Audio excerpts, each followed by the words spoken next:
বীজ আছে, পিঠাগড়ির বীজ আমরা সংগ্রহশালা তৈরি করেছি।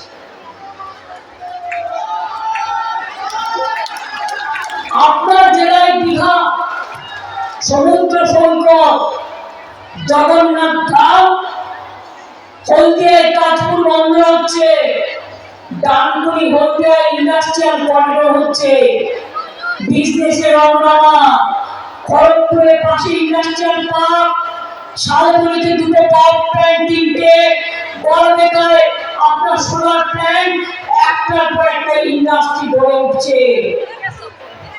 আমরা অবাক থেকে পড়েছিলাম, সর্বর্ণ ব্যঞ্জন বর্ণ ঈশ্বরচন্দ্র বিদ্যাসাগর, ওর মাটিতে জন্ম, মেদিনীপুরের বীরসিংহ গ্রামে জন্ম।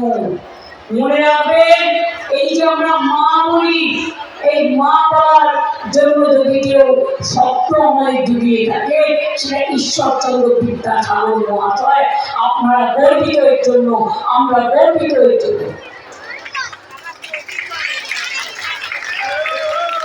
মতঙ্গিনী হাজরার জন্য আমরা গর্বিত, বীরেন্দ্র শাসমলের জন্য আমরা গর্বিত, সতীশ সামন্তের জন্য আমরা গর্বিত, রবীন্দ্র নজরুলের জন্য আমরা গর্বিত। বিধবাদের ছোটবেলায় আগে মারা যেত, 80 বছরের সাথে বিয়ে দিত 14 বছরের মেয়ে, আর মেয়েদের সহমরণে যেতে হতো। বিধবা বিবাহ প্রচলন ছিল না, ঈশ্বরচন্দ্র বিদ্যাসাগর চালু করেছিলেন।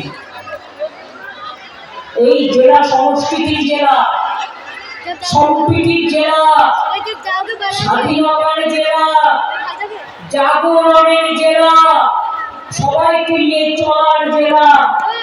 তাই মনে রাখবেন, যদি 87 ঘরে উঠাও, একটা সিটও সংখ্যালঘুদের দেবেন না। শিডিউল কাস্টদের রিজার্ভেশন আছে, তার থেকেও বেশি সিট আমরা দিয়েছি। শিডিউল ট্রাইবদের রিজার্ভেশন আছে, কিন্তু সংখ্যালঘুদের রিজার্ভেশন নেই, কিন্তু তাদের ওখানে প্রায় 33% মতো ভোট আছে। তারাও আমাদের ভাই বোন। আমি যদি হিন্দু ঘরের মেয়ে হয়ে এই সরকার চালাতে পারি, আমি কি সবার সমর্থন নিয়ে চালাইনি? সবাই কি আমায় ভোট দেয়নি?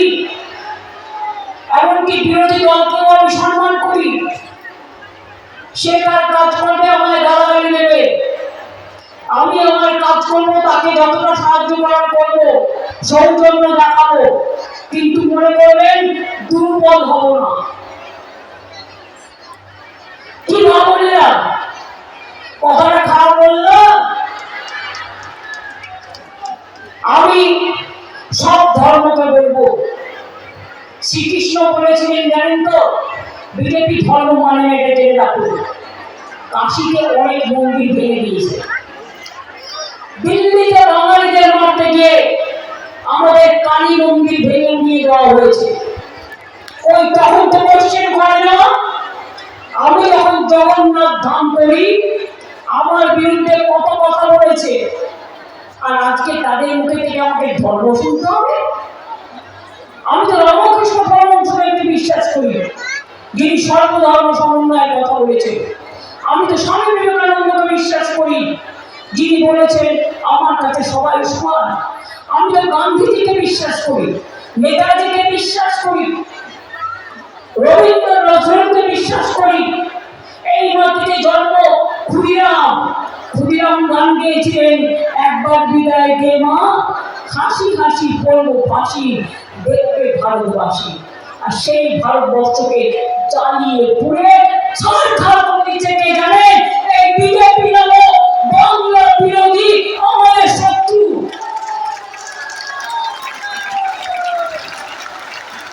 যখন যুদ্ধ হয়, মনে রাখবেন, সব সেনাবাহিনীতে হিন্দুও থাকে, মুসলমানও থাকে, শিখও থাকে, খ্রিস্টানও থাকে, আদিবাসীও থাকে, তাদের তপশিলীরাও থাকে, যার যার ধর্মের জায়গা ওইখানে আছে। কিন্তু যখন যুদ্ধ করে তারা এক হয়ে পড়ে। আর গণতন্ত্রে এই লড়াইটা আমাদের গণতন্ত্রকে বাঁচানোর যুদ্ধ। তাই বলে রাখবেন, এই যুদ্ধে কোনো ভেদাভেদ নয়। যারা আপনাকে এসআইআর লাইনে দাঁড় করিয়ে ঘন্টার পর ঘন্টা অসম্মান করেছে, ভোটের নাম কেড়ে নিয়েছে, ইলেকশন আসলে ক্যাশ হাজার হাজার কোটি টাকা নিয়ে নেমেছে চোরের দল।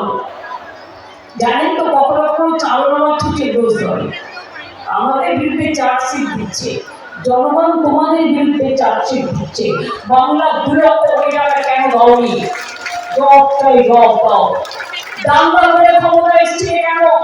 জবাব চাই, জবাব দাও। কেন ভ্যানিশ কুমারকে ব্যবহার করছো রাজনৈতিক স্বার্থে? জবাব চাই, জবাব দাও। কেন আমার হাত থেকে সব ক্ষমতা কেড়ে নিয়েছো? জবাব চাই, জবাব দাও। কেন মাছ খেলে তাকে মারবে, মাংস খেলে তাকে মারবে, ডিম খেলে তারা মারবে? অন্য রাজ্যে বাংলায় কথা বললে